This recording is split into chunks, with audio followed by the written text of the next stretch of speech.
I want to announce that from this moment I am going on a hunger strike, and not because it is a whim or because I am considering suicide, but simply I have been very patient with this system.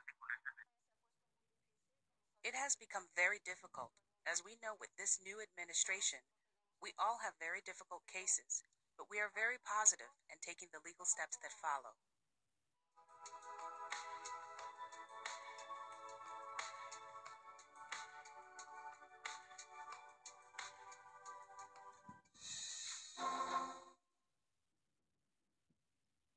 Barakatha Yahweh, Barakatha Yahweh Shai, Barakatha Yahweh, Barakatha Yahweh Shai, Barakatha Yahweh, Barakatha Yahweh Shai. We give all praise, honor, and glory to Yahweh, Bahashem Yahweh Shai. Double honors to the apostles and elders of Great Millstone. And salutations to you, Akim, that's out there constantly pushing out this word in sincerity and in truth. Lord will, this is edifying to the elect. Just going in, as you see on the title, the veteran who served 2 tours in Afghanistan could be deported. This is on the CNN, and it's just going in, man. Just I'm gonna read some of this article and then further expound on it, and then bring out a scripture or two. I'm gonna close it out. But this is Miguel Perez Jr. discovered that 2 tours of duty in Afghanistan with the U.S. Army and an accompanying case of PTSD are no shield from U.S. immigration laws. So that he got post-traumatic stress disorder.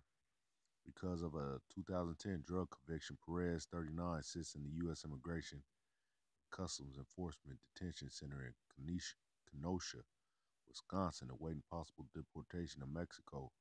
So this is one of our brothers. Well, not our brothers, but he part of the tribe from Issachar, most likely a country he left more than 3 decades ago. So he's been gone from Mexico for over 30 years. Many are rallying around Perez's case and as an example of what they say is the U.S. desperately broken immigration policy. It ain't broken. It's just how it's supposed to be, man. Esau, so-called white man, don't want uh, these tribes, our tribes, to be any chance they get to stick it to us, they gonna stick it to us. There are serious factors working against Perez. He was convicted of a felony drug charge and discharged from the army for drug use. Military service is no guarantee of citizenship. He never applied for citizenship despite being eligible to apply in 1994. And then it says he said he fears deportation would do more than separate him from his family in the United States, including his 2 children born here. He thinks it could kill him just because the substance abuse and mental health counseling he desperately needs would not be readily available in Mexico. He said he also predicts that drug cartels will recruit him because of his combat experience and murder him if he didn't cooperate. So he get in trouble from both sides. He gonna have trouble with his own people. That's how you know that this is talking about this is that they part of the tribe. They score part of the tribe. Evil amongst his own brother. It's in Deuteronomy, uh, chapter 28. And let me keep reading. So he started a hunger strike Wednesday, not long after his latest setback in federal court. Dude trying to you know trying to strike by not eating. They don't give a damn. Shit. If they are sentencing me to a certain death and I'm going to die, then why die in a place that I have consider not consider my home in a long time? He asked. And look at this, what he said. There is a saying that goes, I'd rather die like a man than live like a coward. In Mexico, I will have to live in fear like a coward.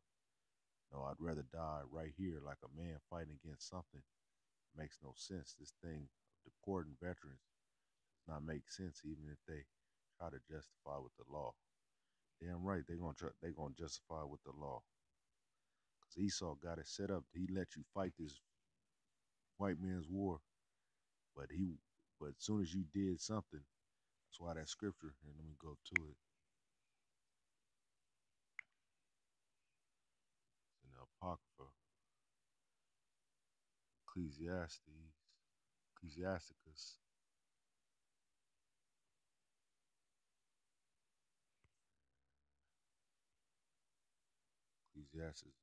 Ecclesiasticus 12 and 10, and it reads, "Never trust thine enemy, for like as the iron rusteth, so is his wickedness." But what he failed to realize that them damn the damn government he was a part of, the damn so-called white man is his enemies. He don't even see it as that though. At America, that's his enemy. But Issachar is so damn lost. He just want to be accepted. This, but they showing them right there that they don't give a damn who you are. They don't give a damn you damn fought for the country, went on 2 tours, and I'm gonna keep reading the article, and it's gonna tell some shit that he went through. But never trust our enemy, for like as iron rusteth, so is his wickedness. Though he humble himself and go crouching, yet take good heed and beware of him. Who is him? They talk about Esau, man, so-called white man. And though thou shalt be unto him as if thou hast wiped a looking glass, thou shalt know that his rust hath not been altogether wiped away. Set him not by thee, lest when he hath overthrown thee, he stand up in thy place. Neither let him sit at thy right hand, lest he seek to take thy seat, and thou at the last remember my words. So they're just going in, man, just on it's just letting you know, man, the wickedness of Esau, man, and be pricked therewith. Who will pity a charmer that is bitten with a serpent? And that's what the devil, man, Esau, he's a damn serpent, man. Or any such as come nigh wild beasts. So one that goeth to a sinner and is defiled with him in his sins, who will pity? For a while he will abide with thee, but if thou begin to fall, he will not tarry. And the enemy speaketh sweetly with his lips. So while he was while he was serving, they told him, we're gonna pay for your college. They gonna give you what they call it, three hots and a cot. They give you some money for your housing.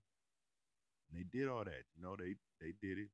As soon as he did something, contrary to what they want, off with his head. An enemy speaketh sweetly with his lips, but in his heart he imagineth how to throw thee into a pit, put his ass straight in prison. He will weep with his eyes, but if he find opportunity, he will not be satisfied with blood. That's why he getting multiple people. Watch, I'm gonna go back to it.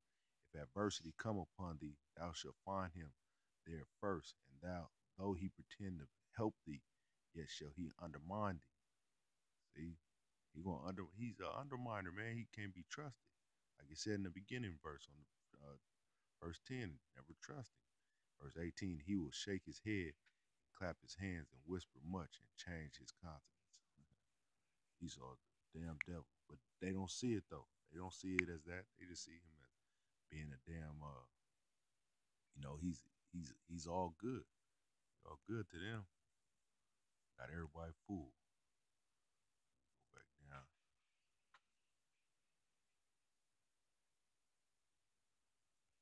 Right here it says,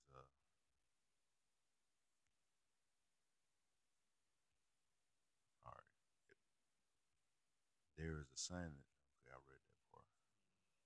Though U.S. citizenship, though U.S. citizenship and immigration service has provisions for expediting troops naturalization process, a chief requirement is that the applicant must demonstrate good moral character. So that's where they got him at. He didn't have no moral character, but he was all good when he was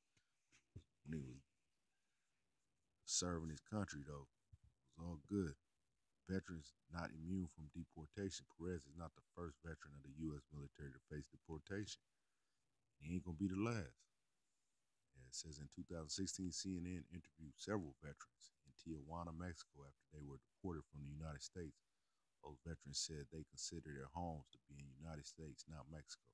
So they denounced their actual place of that's how they doing it. They want to be the damn white man. They want to be just like them. They had denounced their whole country to be a part of the United States and then fight for the United States. But now, when you did something, they say fuck that, and they gonna kick your ass out of their country. They used you already. Like some of those veterans Perez mistakenly believe enlisted in the U.S. military would automatically make him a U.S. citizen, said his lawyer, Chris Burgess. So they thought just because they fought in the war that they was automatically citizens. While you was in it, while you was fighting for them, you was considered one. As soon as your ass got out, he pulled that rug up under you, up under you. Y'all can read all this, but I'm gonna get to one.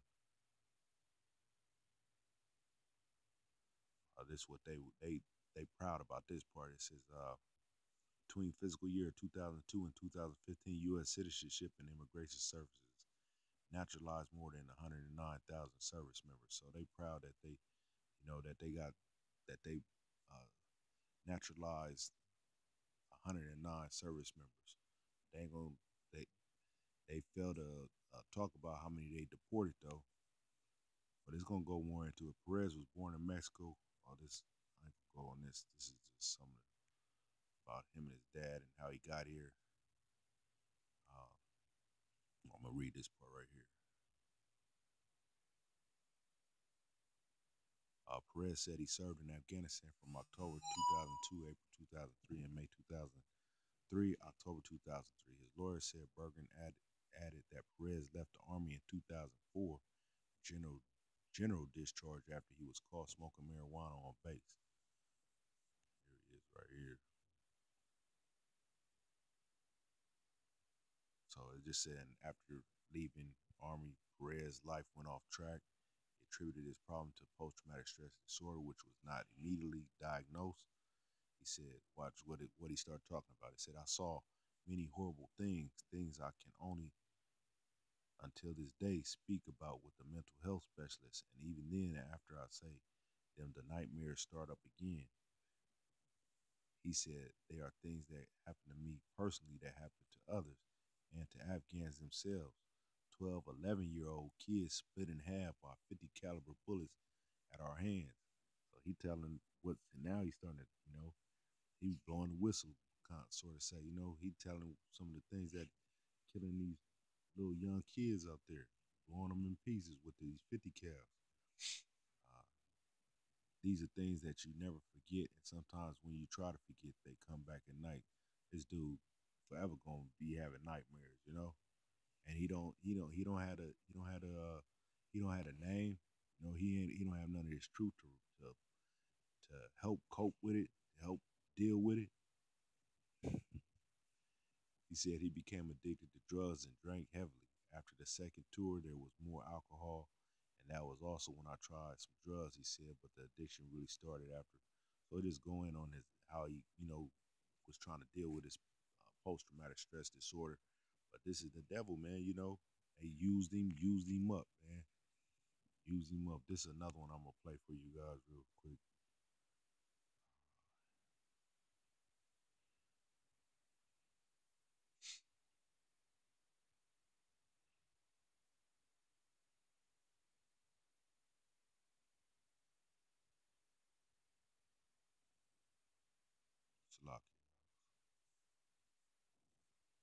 How many years? I've been deported since 2004, so a little bit over 10 years. More than 10 years in Mexico to finally get into this line for a Mexican passport. The first in a very long series of steps to try and return to what he calls home. But not to Mexico, to America. Hector Barajas served 5.5 years in the U.S. Army, honorably discharged. Life was tough after the military. Barajas was in a car when another passenger fired an illegal weapon. After a jail sentence, the country he called home since age 7, that he served as a paratrooper where he had a family, including a daughter, pulled his green card and deported him. Is this what you thought would happen when you left the military? No, I never thought that I would be deported. I didn't even know. I thought immigration would be like for somebody that like my uncle that's coming across and gets caught. But it's not. U.S. veterans who run into legal troubles are also deported under current U.S. immigration laws. With Donald Trump now suggesting he'd look at undocumented military members with an open mind. It's a surprising and welcome turn for Barajas. I don't approve of what he said about Mexicans and immigrants, but I do approve of anybody wanting to get veterans home. Will he do it? I don't know. I really don't think so. Daniel Torres doesn't buy Trump's promise. Torres was a lance corporal in the U.S. Marines, fighting in ground combat in Iraq. He was honorably discharged. How did the military figure out you were undocumented? Well, after I got back from Iraq, I volunteered for a 1-year deployment to Afghanistan. That's when the military figured out his papers were fake. Why did you lie to the military? I want to be able to say that I have done something for the country, that I've done something, to earn my place in the United States. Lying was enough to get deported. He's pled his case in U.S. court, and just this spring became one of the few granted his U.S. citizenship. It's a path Barajas hopes others in his organization, the Tijuana-based Deported Veteran Support House, will travel. Barajas has more than 300 deported U.S. vets in his database, but according to the ACLU, there are thousands of other U.S. servicemen and women who could end up right here, deported out of the United States in this exact same situation. Barajas now has new hope. After years of fighting, he has a court date to argue for his citizenship. Step 1, a Mexican passport. Are you hopeful? I'm hopeful. I'm excited. I love my country. I love my daughter. I just can't wait to be home. So these cats is done, man. These cats is done. I'm gonna go pull up a scripture.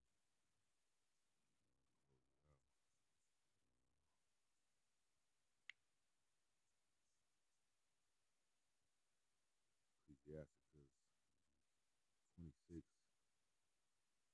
These cats, man, they getting stuck, man. Getting stuck. Let's talk about how the soldiers should be treated. Ecclesiasticus 26 and 28.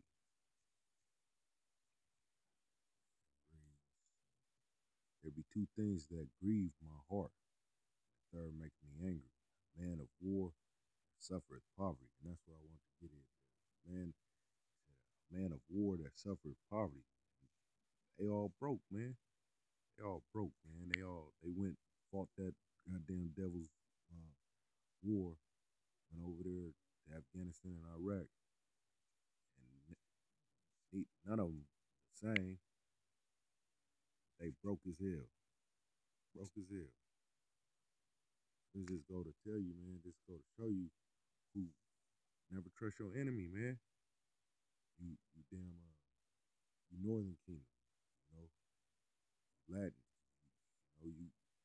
Y'all fighting this damn white man's war, but y'all not seeing what's going on. It's all good. It's all prophecy though. Y'all doing what y'all supposed to do. With that, I want to give all praise, honor, and glory to Yahweh, Hashem Yahushua. Double honors to the apostles and elders of Great Millstone. Salutations to you, Akim, that's out there constantly pushing out this word, sincerity and truth. Lord, with us is edifying.